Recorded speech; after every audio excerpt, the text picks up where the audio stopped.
Hello, everybody, and welcome to You'll Probably Agree. Today, we are continuing the epic, depressing saga of the future of movie theaters. I have Don Shannahan from Every Movie Has a Lesson, Ian Simmons from Kickseat.com, and Pat McDonald from Hollywood, Chicago.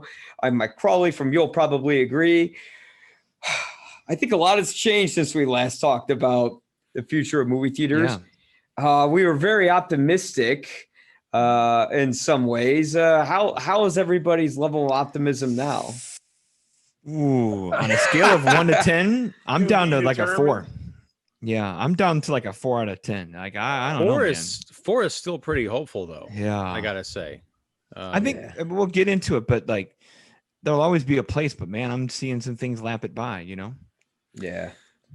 When was that? It has to be determined by how this disease plays out, this virus thing plays out. Yeah. And right now, there's no optimism with it. No, I mean, not with even bankrupt companies. This vaccine coming. Yeah. I mean, even with the vaccine, it's going to be a lot. There was a multi-million-dollar relief bill that's been pitched to Congress that Chuck Schumer got behind. And I know there was actually, of all things, a Republican in Iowa named Kim Reynolds who took the Save Our Stages concept, which is the name of it. And he basically put down a proposal that all Iowa theaters, local and owned and national, each receive a $10,000 allocation from federal aid received by the state. But still, that's, Here's what that is. Right. Yeah, exactly. It's not going to do much. $10,000 to pay the concession bill from April and May. Yeah. I mean, you're losing. I mean, that's why most of Regal Cinemas theaters have closed down because, it's more expensive to keep it open than to leave it closed. Mm-hmm. So at this point, and now that they got rid of, there was a New York judge that pretty much exterminated the Paramount decrees that we've had since a year ago, 1948. Mm-hmm. And now with that, basically Sony can release only their movies and Disney can release only their movies. So now you can literally have Sony execs and Disney execs fist fighting each other outside the theater over Spider-Man. So you've got a 2-year sunset period on those decrees. When the motion went through in August of this year, you got a 2-year waiting period where they stick. And then, so mark your calendars for around August 2022, when studios and maybe by then can come to the rescue and buy out your AMCs and your Regals and slap a Disney logo and a Warner Brothers logo on some places, put a gift shop in the lobby, and now your Disney store that used to be at those closed shopping malls is now a working theater and gift shop at the same time, and a destination for families and date night. Maybe in 2 years when some of this blows over, because until then they can't, but for now they can sure plan and postulate. Yeah. Well, what really depressed me, I don't know how I feel about that. What really depressed me is when the music box went down again. I mean, it's just like they were the ones that were really careful about following all the protocols, and even they couldn't stay open. Yeah. So, another reason where optimism is down. Well, the plus side about the music box this time is that back when this first hit and they had to close down in the spring, they had not yet discovered and perfected the drive-in model. Now, I'm not sure exactly how successful these things have been, but I know that they are doing drive-in holiday movies, and the first couple of nights, I think, of It's a Wonderful Life completely sold out, and they're doing White Christmas. So that's hopeful. I don't know, again, if that's sustainable to keep staff during this, weird time, or where that money's going. I mean, I'm not implying that it's going to someplace bad. I just don't know, once they rake it in, because they have to have the venue and, they have to pay for the drive-in thing, how much of that is extra to go to keeping the music box and life support. I don't know if I'm that jazzed about the idea of each studio or whatever having its own movie theater, because unless you have like movie theater center. I don't want to have to drive from one part of town to see a Disney film and another to see Sony. And plus you've got all the indie studios. Do they each get a theater, or do they have a conglomeration of like, it's the A24 Neon Theater?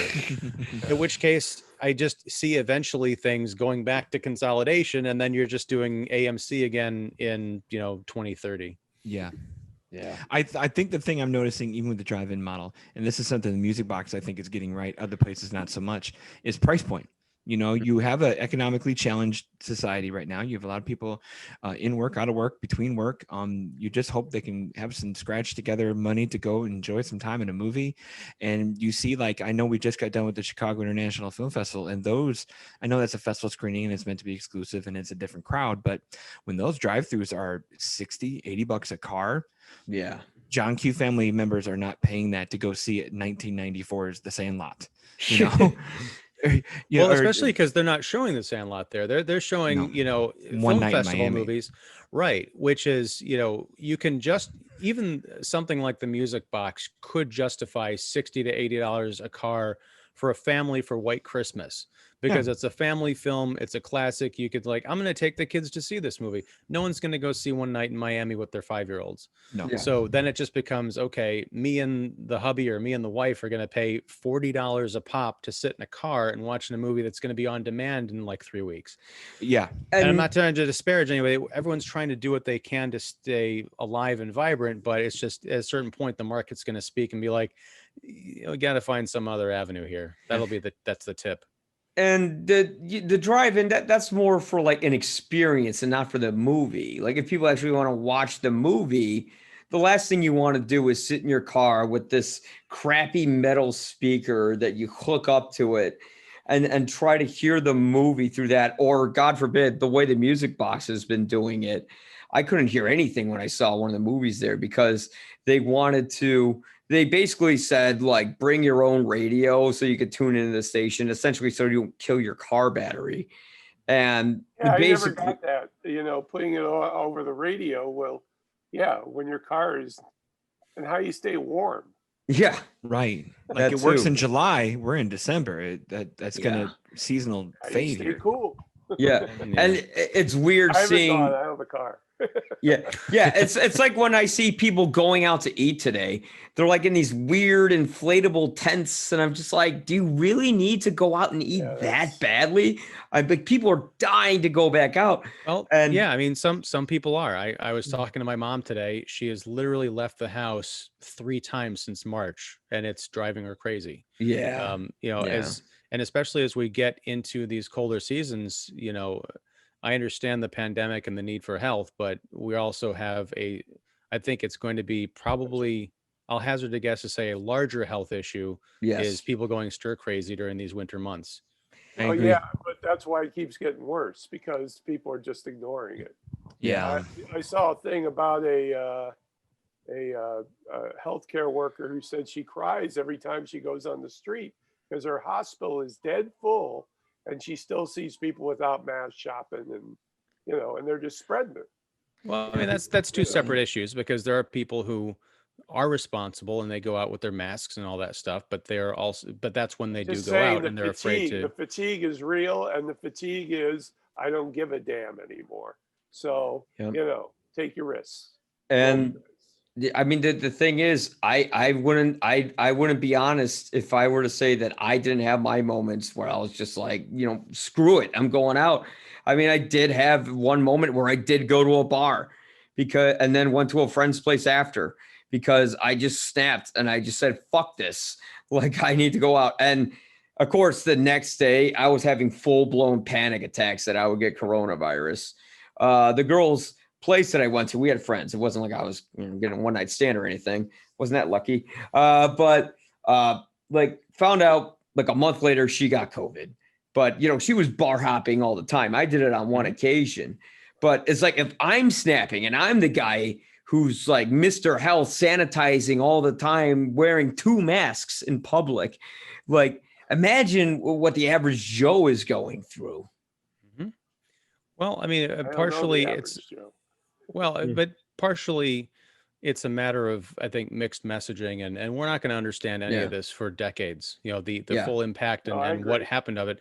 But I mean, honestly, I've had conversations with my wife. She's like, because I go out and I do all the shopping and stores and stuff, because I'll say less risk averse, because I understand what I'm dealing with. I'm masked up, I'm sanitized Yeah. and all that stuff. But she's like, I'm afraid to go out to the stores. What if something happens? I'm like, well, if it were, I'm going to proceed with caution here.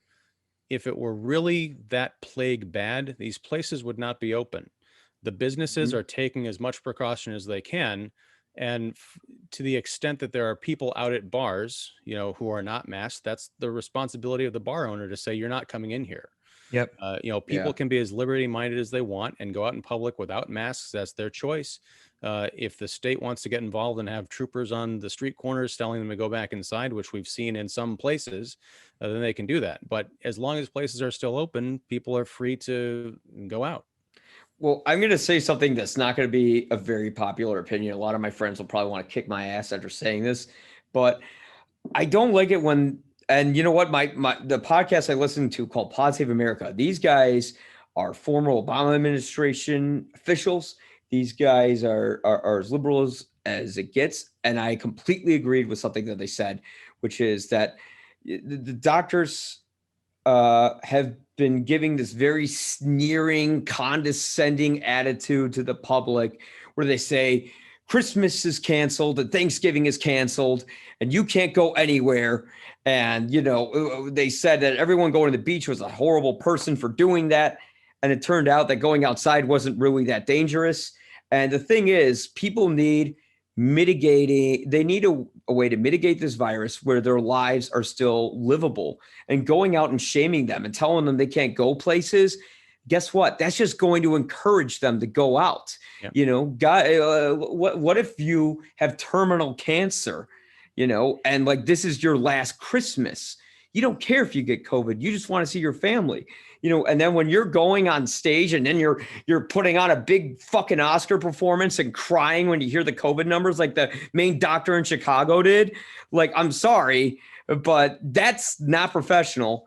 And you're just going to damage the movie industry even more, because there are certain ways people could still go out where they could still maintain their lives. Yeah, the hard part is like Ian said, the sustainability of the venues themselves, like at half capacity or 25% capacity, and for the chump change they're trying to charge. Because you've seen when we had some windows of theaters opening back up, take the smaller venues like Classic Cinemas out here with the Tivoli and Downers and the Lake and Oak Park, like they would put on their little classic movies for like $5, but $5 at half capacity, partial showings. You can't keep the doors open for that. And I don't know what that looks like that's mitigating risk, and they're doing their best with what they can do, but it's hard to make money back. And those are on old favorites that don't have to make money anymore. But yeah, I don't know what it's going to look like when they get this figured out. The one other thing I want to bring up is the model of video on demand, releasing on Disney Plus, et cetera, is that going to become expected in a sense? I wish it would. Well, yeah, of course. I mean, it's much easier to stay at home and watch everything. Yeah. But I'm just saying that how will that help the theaters open up again when you have a big chunk of your audience saying, well, screw that, I don't have to get in the car, I don't have to do anything. Make sure that movie opens VOD. I got a 4K TV and a sound system, people are like, I can get loud enough in my den at home, Yep.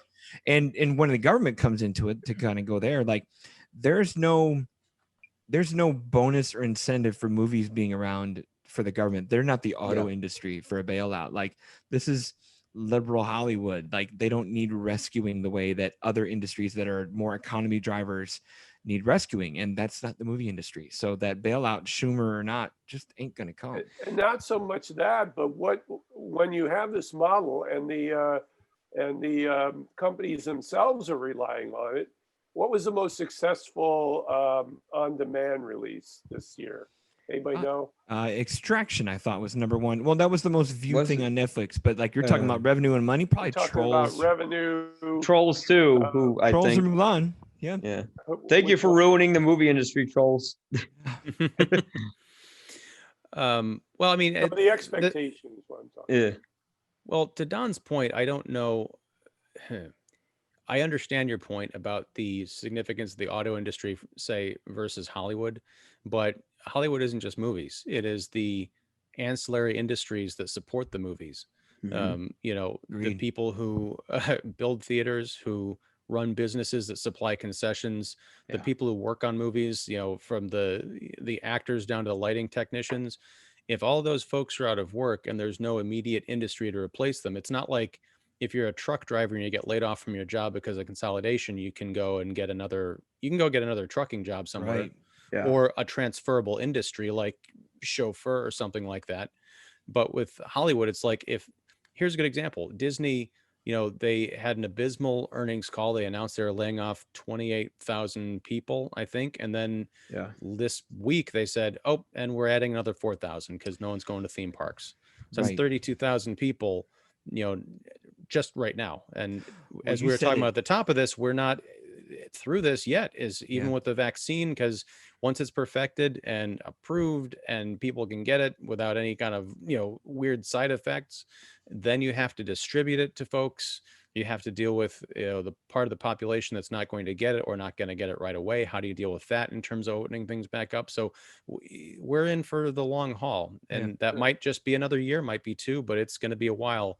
And some of these industries are just hanging on right now. Throw that out a year, what's it going to look like? Yeah. Are we going to have a March tournament again? Let's go to like sports as they're taking.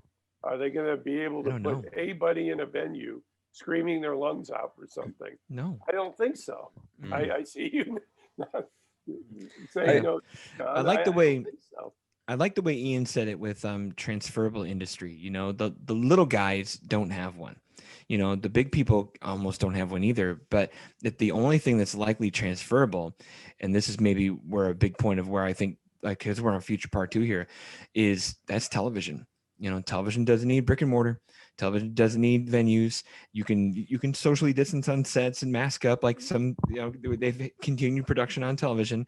That's where you're going to see talent and workers flock.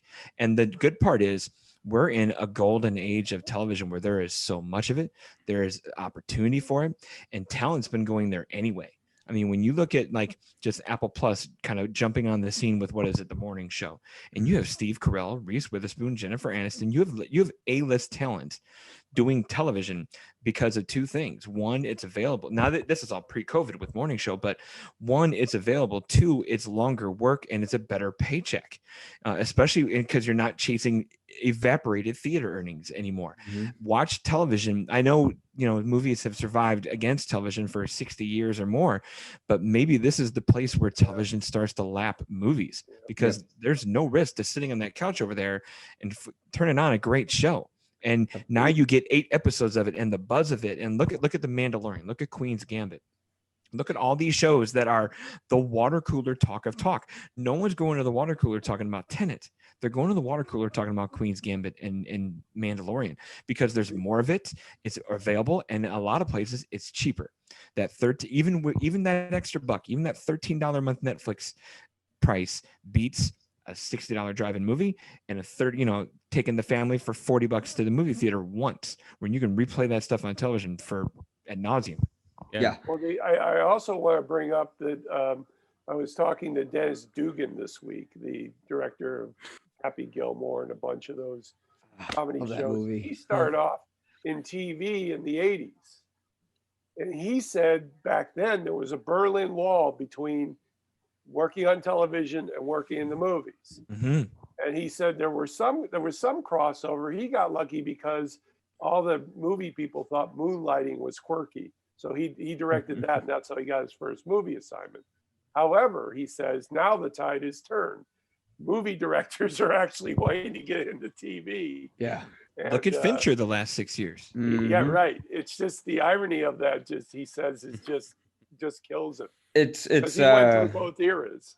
Yeah, I remember from my personal experience when I lived, because before I was a critic, I was a filmmaker. and I still am a filmmaker. Well, until I get real money for it, I'll consider myself a filmmaker.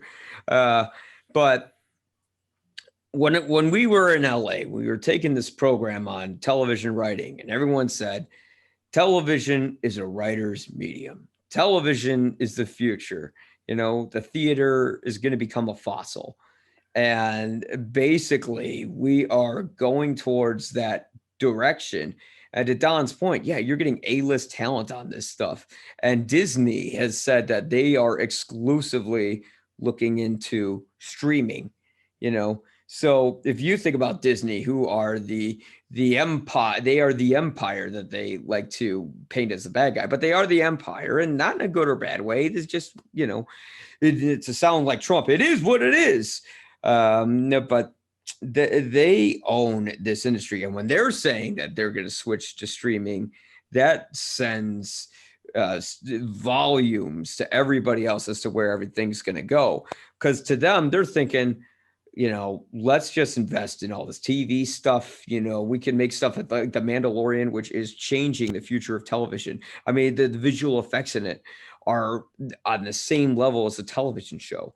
The acting, everything. It's like people are more thrilled to see The Mandalorian, to see all this TV stuff, than to see, these movies brought to a big screen. When all this stuff sort of, when this vaccine's available for everyone and is fully tested and all that, we will probably see a reconstruction of the theaters, whether it's by the companies themselves or it's an AMC, what have you. It'll be there, but we'll have that.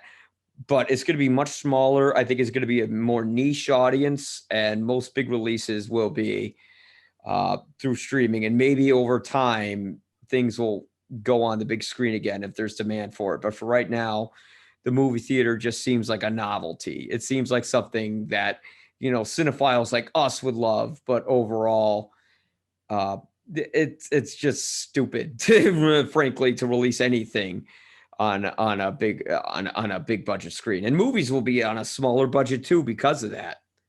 I'm all for that. Like if we can go back to the 80s and 90s where we had the disposable, smaller mid-market industry where movies were $40-50 million at most in budget. You had that one stellar star and an up and coming talent kind of thing. Like that was the bread and butter of the 90s. Yeah.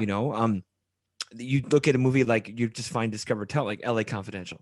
Yeah. That's a best picture worthy movie that had, a couple of name actors and then a whole bunch of, unknown up and coming guys that have since become great things. And that movie couldn't have cost more than $35-40 million. And that kind of budget you can make back on a POVD price, on on a drive-through price, on, the small or a half theater price. You can make that money back. But when movies have become too big to fail, like when Wonder Woman cost $250 million to make, and then who knows what marketing to make up, or you hear the haircut they're taking on Mulan right now, like and they had no idea this was going to land and happen, but at the same time they're stuck with some things they don't know what to do with, and they're going to have to I think the sooner they eat these haircuts and move on, the better. And I think you said it, Disney's the one that seems to be ahead of the curve the most. Like they kind of knew, like Hamilton. All right. Yep. They kind of knew, all right, this isn't going to make in theaters. Let's make, put a cherry on top in July. Mulan, let's try to put a price tag on it, see what happens. Soul has already landed here, or will land here in December. They seem to be giving up the quickest, mainly because they have their own shingle and their own service to put stuff on. And now that Warner Brothers has HBO Max ramping up, you're going to see Wonder Woman bring in the subscribers like crazy, and that'll bring Warner Brothers as a little place to put their stuff. And let's see what NBC Universal does with the Peacock network. Is that going to be the place where everything Universal goes? Because the crazy thing is, all these studios we think of as studios are still owned by bigger things. We have Comcast and NBC Viacom. You have these big companies that still own what we think are already big companies, but it's bigger than that. So I don't know where this is all going to fall. Now, a couple of things. I think, Mike, you had said you were talking about The Mandalorian, and we talk about this every week on our recap show, how it looks like the movies. Yeah. Now, I think a big change in the attitude is a long time ago, you'd say, oh, I'm getting out of the movies and going to television. Television implied a certain thing, like, oh, it's a couple of cameras. It's a lot of like static headshots cutting back and forth, simple sets. But with the Mandalorian, you've got these state-of-the-art special effects, amazing sets, great costuming, the kind of thing that we talk about. Like, I wish I could go to a theater and see this on the big screen, because it feels kind of wrong watching it on my phone or on the television. So that's kind of cool. As Don, my only question, again, this will bear out, we'll see probably the results of this probably next year, because the numbers will come in assuming we actually get to see them from these studios. With HBO Max and Wonder Woman and the upcoming Snyder Cut, we saw a bit of this with the Mandalorian seasons 1 and 2. People sign up for the free weekend, after the show's over, because there's so much content probably on the services they do pay for, Netflix, Hulu, always adding stuff, that they can say, you know what, I'll just wait 8 weeks. I'll sign up for Disney Plus, watch The Mandalorian all on a weekend, and then cancel and never pay for it. So you might get a lot of people signing up. I don't know about people sticking around. I don't have HBO Max. I've heard good things about its offering. Like, it's got an amazing catalog, but I don't know if there are people who are going to be subscribing to that and then maybe canceling Netflix and Hulu because, like, I've got everything I want on HBO Max. I wonder that's that the too. big joke about how cable used to be so expensive, but now everyone's paying so much for the a la carte that they're paying more than cable. Yeah.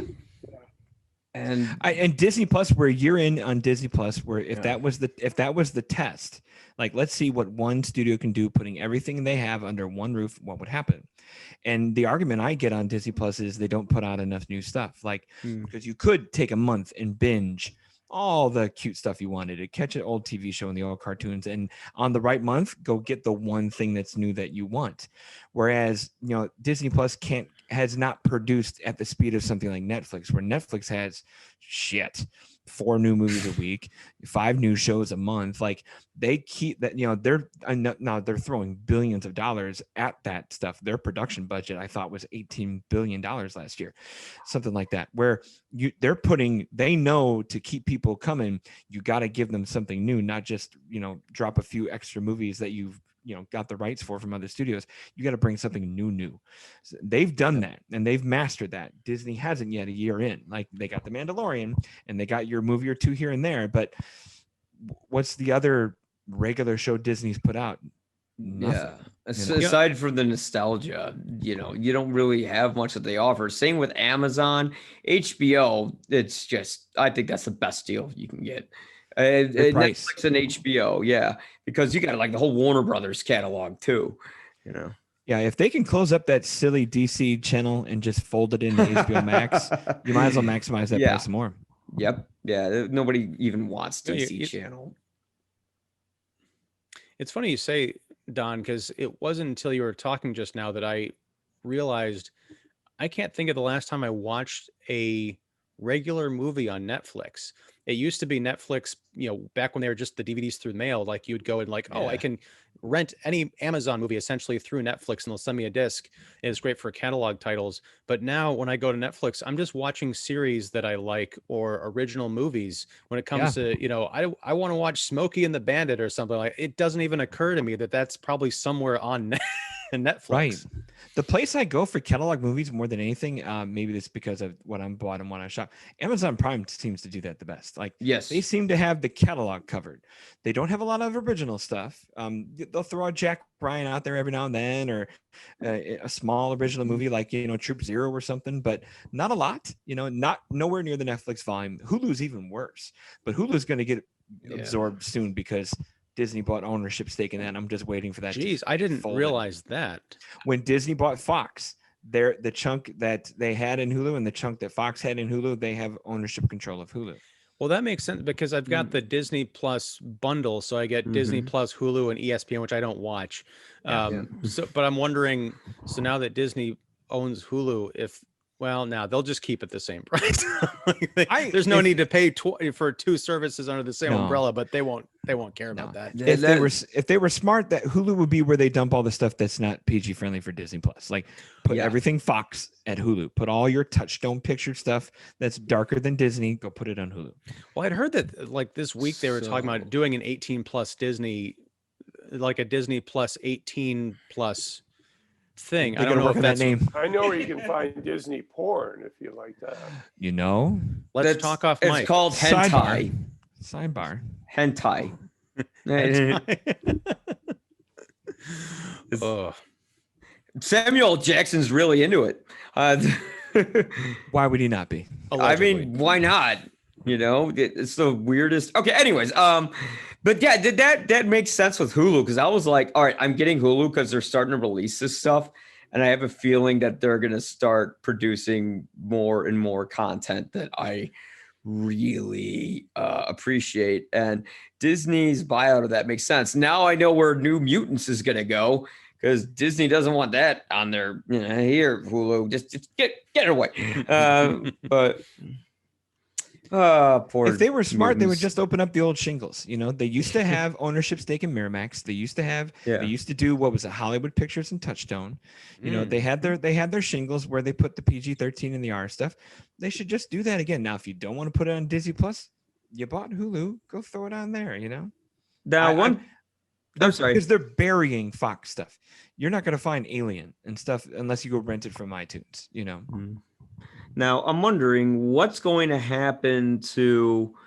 First off, we already decided the future movie theaters are dead. I just think TV is going to pass them. Yeah, it'll be more of a it'll be a novelty hobby thing. It'll be a music box theater. It'll be a Gene Siskel Center. You know, Logan Theater, to name all the Chicago places. Chinese Theater in L.A. When it comes to ownership of movies, when people buy them, you know, if they want to own it, I remember Amazon said, well, you don't really own the movie, it can be taken away. So what's going to happen to physical media? Because I still love and appreciate physical media. I bought my grandmother for Christmas, don't tell her, a Blu-ray player.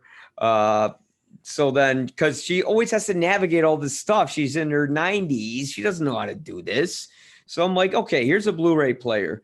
Pop the DVD in because she has all these DVDs, but she has this DVD player with like the old yellow RGB connection. That's not RGB. I'm sorry. The composite. The components, RGB actually, but composites, yellow, white, red. Components, red, green, blue. So to get technical. But, you know, she has like an HD, so it looks like shit on that TV, and she barely uses it. You know, so I got her that. She could pop the disc in, play it easy, right? Is that still going to be around for people who like physical media? Is there a big enough market for it? Or are we all just because when we talk about the home theater experience, you ain't going to get that for streaming. No, you're never going to get it no matter how good it is, because the volume on your home theater is always way lower when you put that movie in, you know, through streaming. But you pop that disc in, you get that crisp, clear, orgasmic quality, you know, that replicates a movie theater. We only use our TV speaker, and I swear the dialogue is so low, and the soundtrack is so extreme. That you have to sit there with the remote and go up and down during the movie, or you're going to drive yourself insane. And I've tried working on the balance in the TV speaker itself, but it doesn't seem to work. They even have an option that says dialogue up front, but it doesn't work with the streaming stuff. So, well, a couple things. Nightmare. Well, I think physical media is going to be around for a while because it's so cheap and people are still buying it. I mean, you look at Black Friday sales, you know, I haven't bought anything in a while, but I'm looking at even because 4K has sort of surpassed Blu-ray in terms of popularity. You go to Blu-ray.com and like the little banner that features everything that's on sale, it's all like 4K Blu-rays now for like $5, $10. You know, the stuff that was 30 or 40 bucks a couple of years ago is now dirt cheap, and Blu-ray's even cheaper. Can you play a 4K in a regular Blu-ray? No, but if you get the 4K discs, most of them come with a Blu-ray. Yeah. Much as early Blu-ray was doing the thing where you'd buy the Blu-ray and it would come with a DVD version, so that, you know, if you had a DVD player, but you were going to get it later, kind of a thing. So that's nice. But a couple of things that digital streaming is starting to catch up with physical media is some movies offering special features online where you can buy, like it'll That'll come help. with a commentary, come with a featurette, or you can buy it kind of a la carte. I think that's going to be a big difference. Like once streaming fully catches up to that, then I think physical media is kind of in danger, because it's not just the idea of having something to put on your shelf. It's all the extra stuff that you get. Because I could pay $15 to stream a movie, or pay $15 to get the physical copy and get $40 worth of extra material on that. Right. As far as the limitations of streaming, though, and the volume and all of this stuff, and also buffering or hitches and things, I think as we go along, eventually we may see the death of physical media, but I think we'll also see the rise in the proficiency of the streaming technology to keep up with it and to become seamless. I mean, if you talk about when we first started streaming movies, people were like, oh, this is garbage, it's never going to be that great. But now we can stream things in high definition for comparatively an unbroken viewing experience, except for nerds like us who are like, God, if it has to stop like twice in this 2.5 hour movie to buffer for 30 seconds or 10 seconds, where it's you got to throw it all out. Fuck it. Right. Yeah. No, I think Mike said it best though. Like the sneaky part that's going to keep physical media going is this illusion of ownership that Amazon's talking about. Like if you don't really have that copy, like if you can't take that digital copy, put it on your computer, put it on your device, or whatever you keep it, if you don't actually get to keep it, someone's going to call the $19.99 for a digital copy a big ripoff, and they're going to go back to a nice 4K disc, because again, if those people who want that quality experience, nothing beats the blaze of that disc. So until you can actually own it and not just borrow it, not just have a code that says it's in a file in a folder somewhere, because we've seen some of those screening entities kind of already fold. Like what was before, like Ultraviolet went away. Like did all of your stuff move to Movies Anywhere or Vudu if you transferred it? But if you didn't, you lost it. Yes. iTunes can get real picky too. So until that becomes more permanent, that's the other catch up I think is needed. Until you really feel more secure about owning it, nothing beats a disc. I'm still, but we're movie nerds. So I like the commentaries, I like the special features. I'm right there with you. Yeah, like think of two things here. One thing is like think of what happened with Dave Chappelle with Netflix. He said, "I don't feel comfortable having this thing on here. Take it down." Okay, they took it down. Who knows when Chappelle's show won't be available on HBO Max anymore? I have the DVD of Chappelle's show. I've had it for maybe 20 years. And I still have it, and it still works. And the thing with these 4K players, even they upgrade to an 8K player or who knows what, they're backwards compatible. Yes. So if you still have a DVD, the crappy kind where it was like two sides and the menu looked like it was made on like Microsoft Paint or some shit, guess what? It still works, and it still looks great.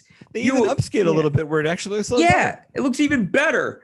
You try doing that with a link to something. You know what happens with internet links? Eventually they break.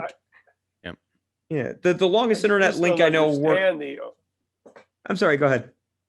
Oh, I just don't understand the fact that you would pay whatever it is, $12 or whatever, when I see on Amazon to own something as if it's in the air somewhere, but you still own it. Again, the physical disc, at least you have your hands on it and everything. My thing, of course, being a little older, is I just want to purge everything. I don't want that crap in my house anymore. Now that I know I can digitally access it when I absolutely need to see something. So, there's that factor about it. That could be some of the death knell of it too. People simply with the access to, like, you'll get to a point where you walk by that collection, you said, Jesus, I haven't pulled anything out of that in 2 years. Yeah. Why? Because you got everything on digital. Yeah. So who knows? Fair. That could be the death knell. And that happens to me, every few months, especially, when I do get a disc, either it's like a screener from Shout Factory or something for review, and I add it to my collection and I start running out of space, I'll go through and I'll be like, okay, these 10 movies, to Pat's point, I haven't watched forever. That's going to half price books. Right. The nice thing about the digital thing, though, is a lot of those movies, not necessarily the review screeners, but things I bought at retail, they'll have the code in it. So I might have that on my Movies Anywhere account. So I'm not really missing anything except for the features on a movie I haven't watched in 12 years. I can go watch it digitally if I really care to, or worst comes to worst, I'm like, it's worth it to possibly pay $3 in the future to Amazon to rent it if I get the itch. Yeah. I want that shelf space for something I really care about. And if I even for physical media, and I'll advertise this because I love it, but if you need a disc that bad or you want to watch a commentary that bad, go borrow it from the library. Yeah. Which we do all the time, me and to watch some of the old stuff we've been watching. Oh yeah.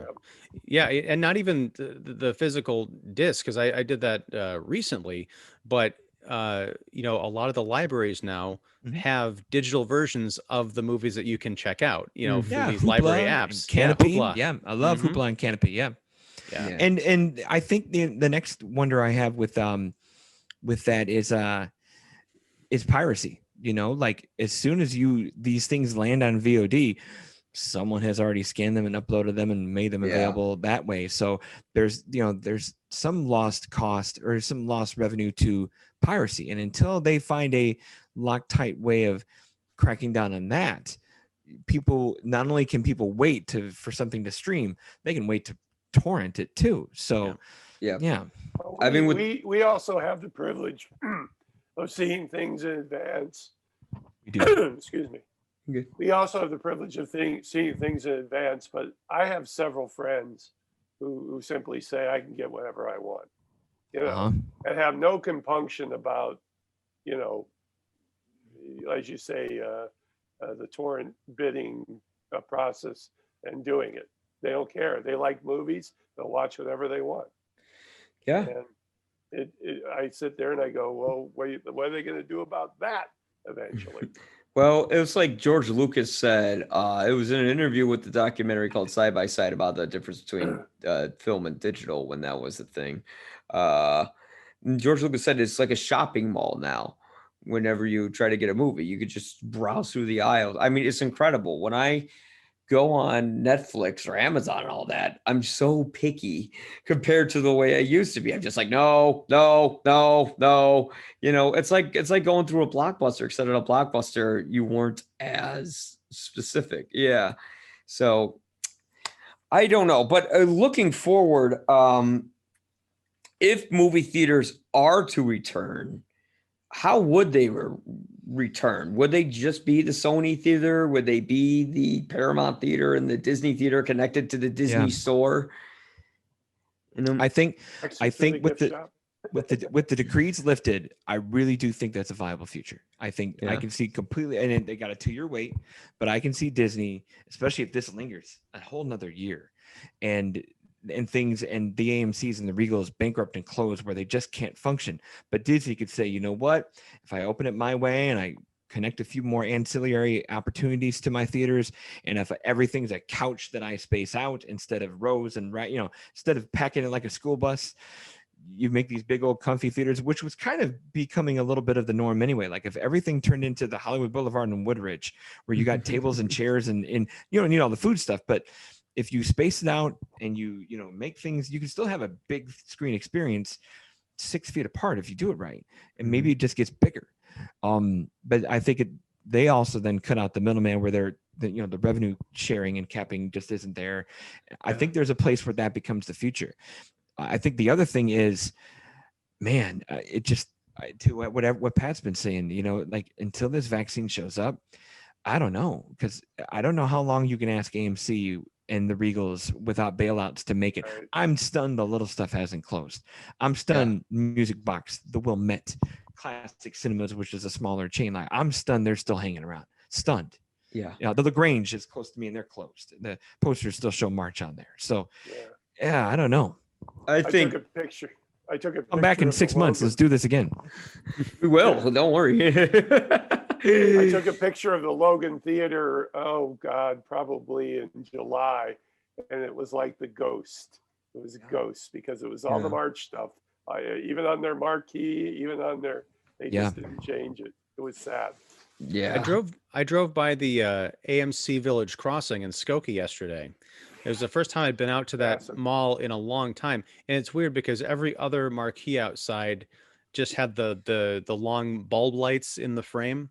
And then I saw a poster for a Robert De Niro like kids movie. I don't know what that was or when it came out. But I'm like, what the? It looked like a newer release. Grandpa goes to the war with Grandpa. Yeah, that's what it was. I'm that's like, the what one. the hell is that? Didn't he do Bad Grandpa before that? Like, how many Grandpa movies is he gonna do?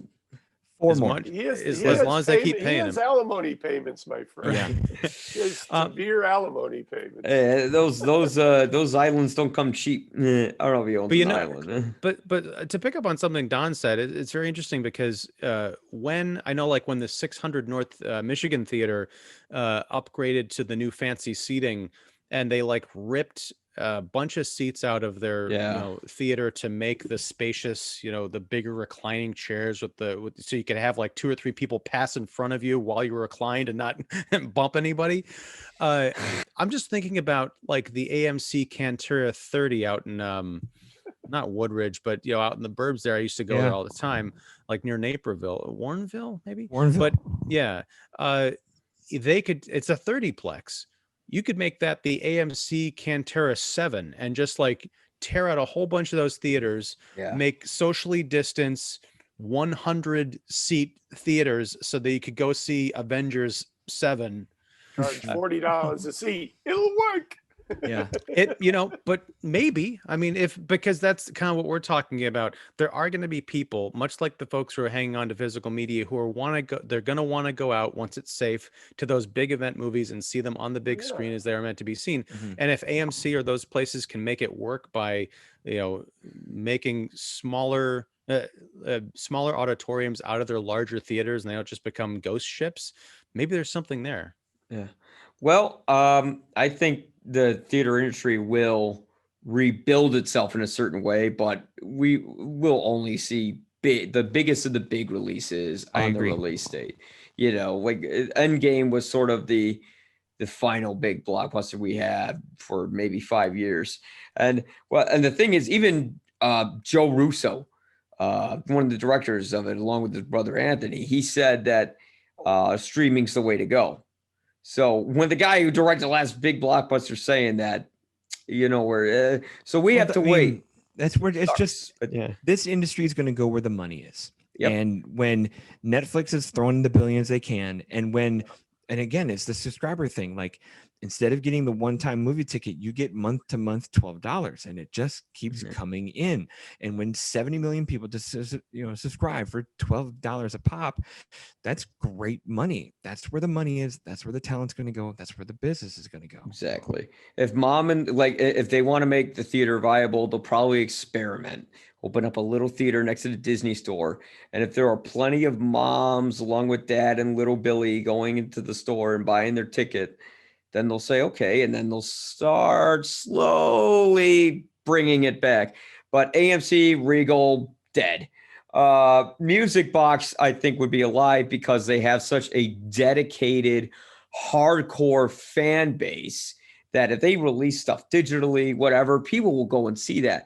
When I went to their drive-in, it wasn't the best drive-in experience, but they're doing what they can with what they have. So, God bless them for doing it. And, Needlander, dead. Yeah. Who's that? I was doing an Animal House riff. Oh. Substituting the Needlander for Needlemeyer. It's way I don't know that. I've seen Animal House plenty of times, but I don't know what line by line or anything like that. Yeah. That's all right. The Music Box. Get it? The Music Box, it was 90 years this year. Is that right? Correct. So that 1919. So that means that they have survived 2019. The Great Depression. They've survived world wars. Yes. They're resilient, and I think so are people. Reaganomics. Reaganomics.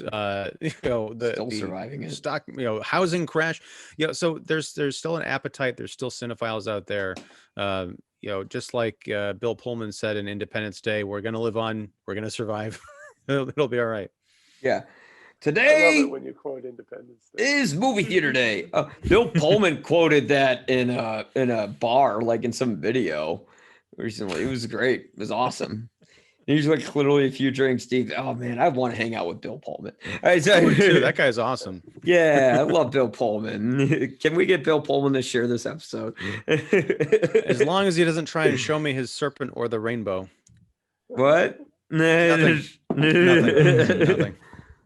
All right, I didn't see that movie, but yes, I think that's where movies are going to have to rebuild itself. You know, I think that coronavirus sense 9/11-esque catastrophe to the movie industry, and we just rebuild it after that.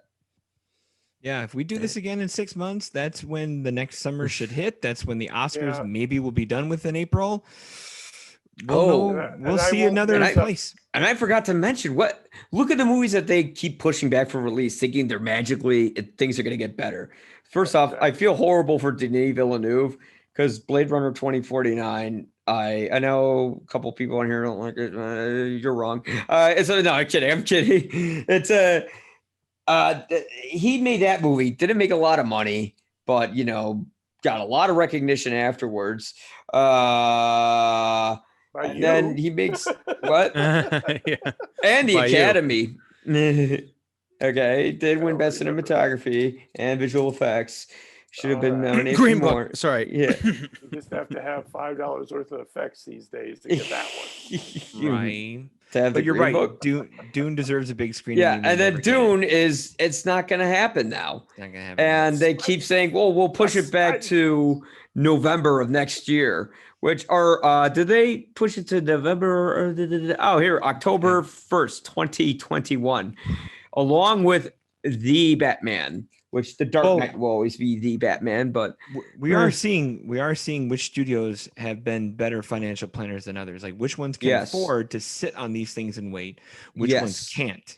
Wonder Woman coming can't. out. Yeah, I mean, Wonder Woman coming out the same day on Christmas. And I hear people on Facebook saying, "Oh, I'm going to make a movie night out of it with my family, and we're going to see on Wonder Woman." And it's like Warner Brothers seems to know what they're doing with this. They're pushing it back so far, a little bit, but not much. I see Tenet flop and go no. Oh yeah, you're absolutely right. I take it back immediately after I said it because I'm a moron. But like Wonder Woman coming out on digital as well as theaters Christmas Day, that's going to make a lot of money. I think a lot of people are going to rent it. Pushing Dune back all the way to like October 1st. Who knows? It'll give me time to read the novel again. Yes. I did the audiobook, Pat. It's a 21-hour audiobook. It was. Oh my God. Is it just all exposition? Like this means this and that. God, I knew it. I knew it. Did you use those audiobooks to if you can't sleep?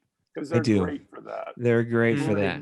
I do it for commutes to work, actually. But put it on 30 minutes, start it up, and 15 you're done. I put Dune on buck and a half speed, and it still did not help. Oh jeez. Oh my gosh. Well, here's the thing about Dune. If they can hold on to that until next October, that's the kind of thing that I think Denis Villeneuve fans are really hungering for, like folks who love 2049 and Arrival. But to the average moviegoer who's anticipating Wonder Woman with a passion, they don't give a shit about Dune. It may come out and knock their socks off, but it's not something where they're twisting wait, who cares if it comes out in October? It's not even Avatar where there's a novelty to see it because it's 3D and this or that. It's not that either. Yeah, I'm not trying to disparage Dune. I'm just saying that there are other big films that are kind of safe, not only because the studios can afford to wait for them, but because there's not a fan outcry and that pressure, they can kind of go under the radar. And Batman. Yeah, people aren't passionate about Dune. It doesn't have that name recognition like Batman or Wonder Woman or Joker or Avengers has. So yeah, that's not going to do so. I predict, to sound like Chrysler, that the Snyder cut is going to make a whole lot of money compared to a lot of this other stuff. Well, I think that depends on what we were talking about before. Subscriber fees. Yeah. Right, but that also goes back to what we were talking about before, the free weekend subscribers. Yeah. Unless HBO Max puts a thing on there saying you can do this, but Snyder Cut is still is siloed over here. So if you want the free weekend, you pay $25 to see the Snyder Cut or whatever. Nobody's gonna pay that. Yeah. No. But the other thing is a possibility is because we're in this weird period where there's all these blockbusters that are either being put on hold or going straight to streaming. One possibility when theaters open up and people start coming back, if they start going back, in addition to the classic theaters, like, yeah, let's go see Jaws on the big screen again. Maybe it's, hey, you can go see Wonder Woman 1984 on the big screen. It's not just this weird December window. It's in the middle of the summer of 2022 or something, or, Tenet again. I don't know. Soul, the Pixar movie. Go see that on the big screen if you want to. It could be a boutique thing. I don't know how it works as a business model, but maybe there's a COVID film festival for blockbusters. Spread the popcorn and the roni. Yeah.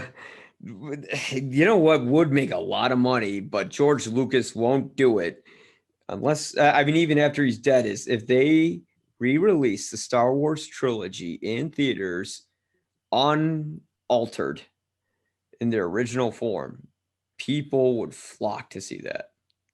Or at the very least, the 95, 97 restoration where they just cleaned up the special effects again. Yeah, no. Have the you original. Ever, read the article about it's nearly impossible to get the original 77 Star Wars? Yeah, I wonder, does George Lucas have them hidden where, the Ark of the Covenant is and all that? You're talking about 40 years ago. So a lot of those prints have either, even if they're in the hands of collectors, to try to show them is pretty difficult.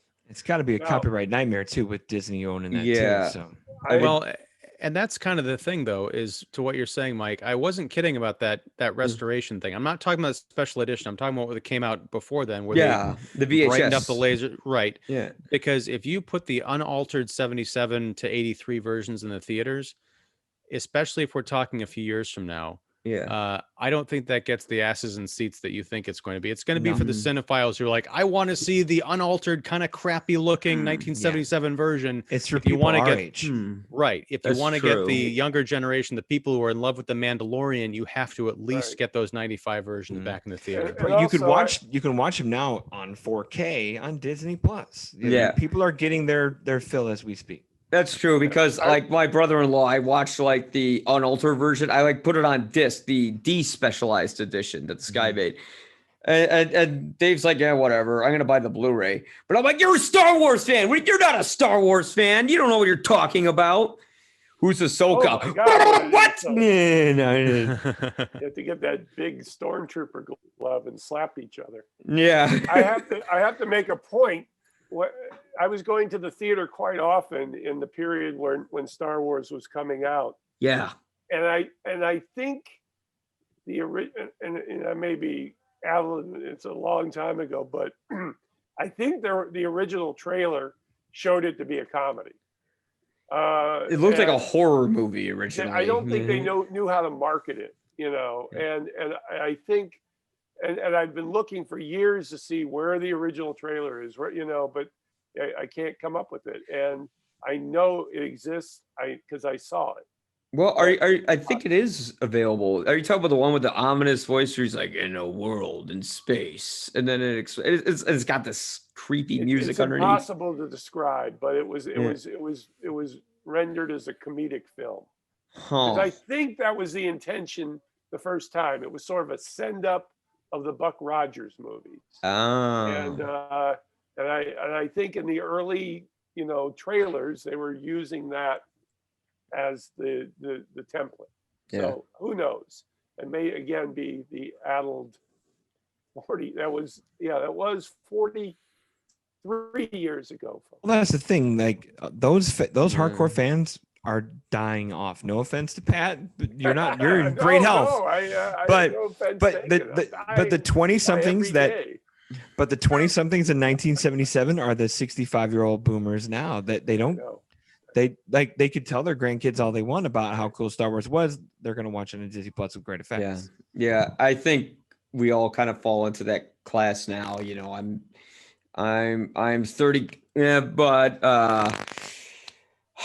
I'm kind of in that area where I'm like, I want to see a movie on the big screen and do this and do that, and people say, well, it's right here. I'm like, but that's not the movie. It doesn't matter. I mean, even Christopher Nolan has surrendered a bit and said he doesn't mind if people watch stuff on their phone. And David Lynch has made a deal with If it works on the Netflix. phone, it works. Yeah, David That's Lynch what I has made a said. deal with Netflix. So now people have to watch his movies on their fucking telephones. So, yeah, we're there now. I want to see him team up with Adam Sandler for his last contractual Netflix movie. Oh, wouldn't that be something?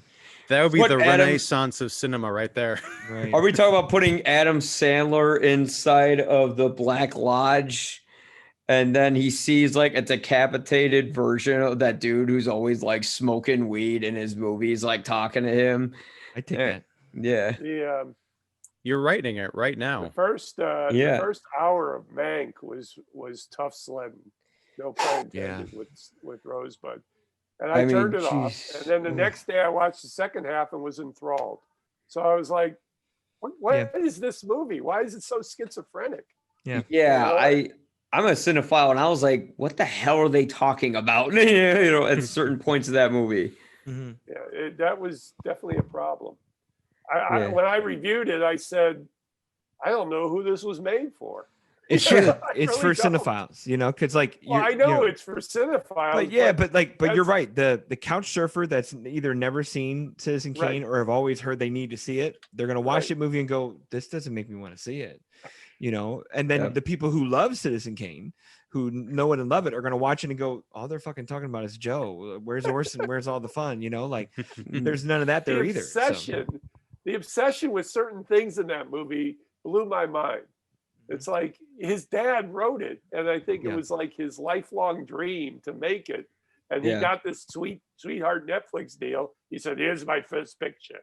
It was written by my dad.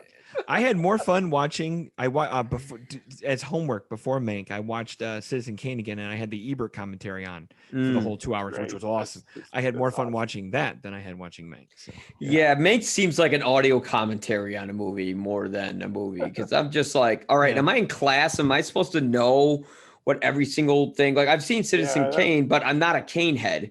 So because of that, I was so lost during it. But that was the point. That made a good point. I don't think even if you're into Citizen Kane, you'd be, and I have enough experience with it to, having listened to Ebert commentary and all that stuff. The point was, I'm watching this and I'm saying the obsession with certain things are throwing this movie way off the track. At least in the first hour, and then the second hour, it was more coming back to it's when the booze showed up. Yeah. So, yes, anyway. exactly. When it's when the movie got in total fictional territory is when I liked it. Yeah. But This that's has a nothing movie to do with the movie theaters coming back. Well, I was gonna say in my review for that film, I said that this is a movie I wanted to see in a theater really badly because of the way they manipulate the audio to make it sound like you're in a theater when you're watching it. Yeah. I don't know if it was because of that or because I took an edible, but then I saw it sober. They shot it. They put that movie together with the audio of the times. They did a monoaural track where the dialogue, the sound effects, the soundtrack are on one track, no stereo. So everything is rich through old mics, A lot of fixation. Yeah, and that's Fincher being Fincher, Yeah, it's like that should be seen in a theater because you feel like you're in a theater watching this. And I'm like, instead of feeling like I'm being in a theater, what if I went to a Netflix theater or an Amazon theater? And I think they're going to be doing that because Netflix has already bought and run. They have bought and have been running their own theaters for a year. Yeah. So it's like, how does Netflix have a theater? How would they convince people, let's go see your movie in a theater? They have like 4 just to get their Oscar qualifying runs so Steven Spielberg doesn't yell at them. But what if they release a movie months before it comes out in the theater and then it comes out? People could say, well, I got to see it ahead of time in the Netflix theater. The and they could do FOMO is that. real. Yeah. Yeah, exactly. Well, maybe, but I don't know what that movie is. It's going to give people in a pandemic who have all these options FOMO. Because again, it's kind of like The Mandalorian. I can wait 2 months to stream something. You know, I can occupy my time with life and the other thousands of TV shows and movies that I have at my disposal that I'm already paying for. You know, it have to be something pretty special, I think. I thought Wonder Woman had a shot, you know, because Tenet's too obscure and too weird, but Wonder Woman is a brand, is a thing, very popular. But then, and they said, you know, they held fast to the theaters at Christmas, but then as soon as they said that and said same day, HBO Max, out the window. That there, if you really like, and I guess theaters and movies have been doing this, have been shooting themselves in the foot before Corona for forever, because we've Ian and I have talked about it. That window between theatrical and physical media that used to be 6 months is now 30, you know, got down to like 60 days. Now it's like same day and date. Well, now you're just asking for people just to stay at home. Yeah.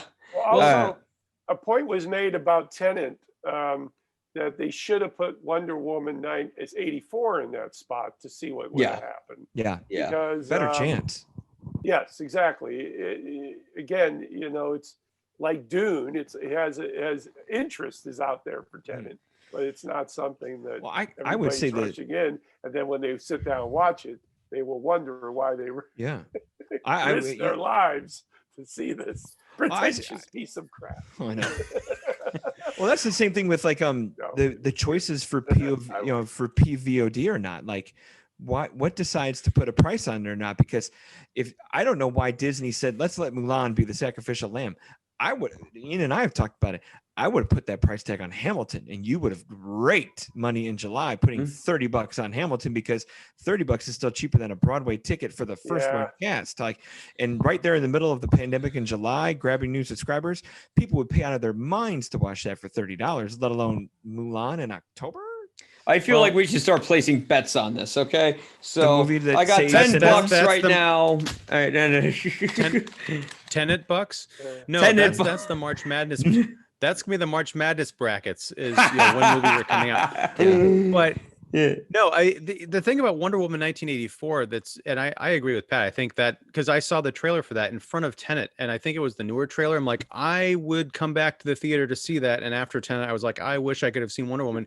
But it's got sort of three things going against it. Again, not having seen it, but it's a nostalgia piece.